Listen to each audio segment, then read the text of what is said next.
Sprouting is a great way to get the most out of your favorite seeds and legumes.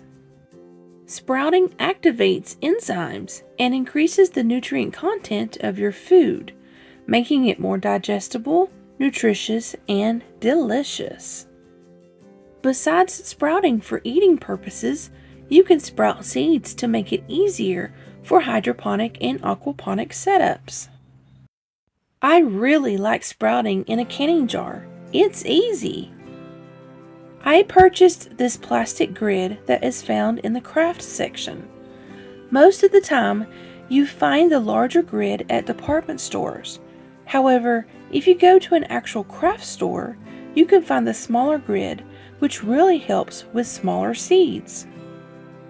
It comes in large rectangular sheets, and you will need to cut a circle to fit inside the canning jar lid you are using. Once you have this, fill your jar with sprouting seeds.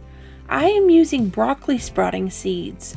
However, there are all kinds of different ones you can use. I am only using a small amount here, but you can put in up to 2 tablespoons of seeds per 1 quart jar.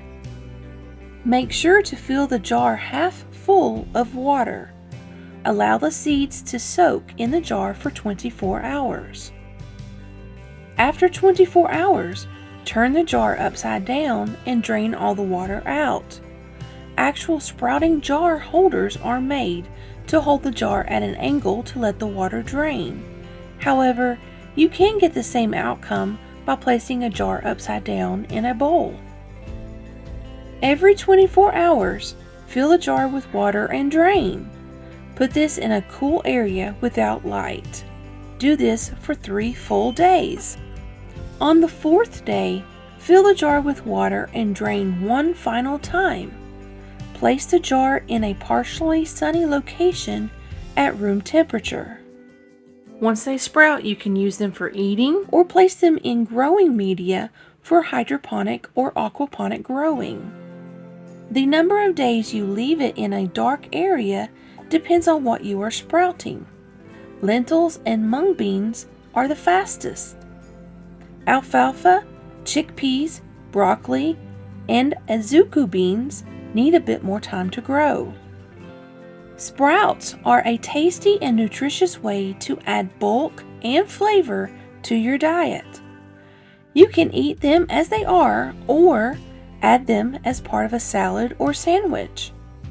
Survival Homestead Teaching Farm encourages you to try this. It's fun and easy.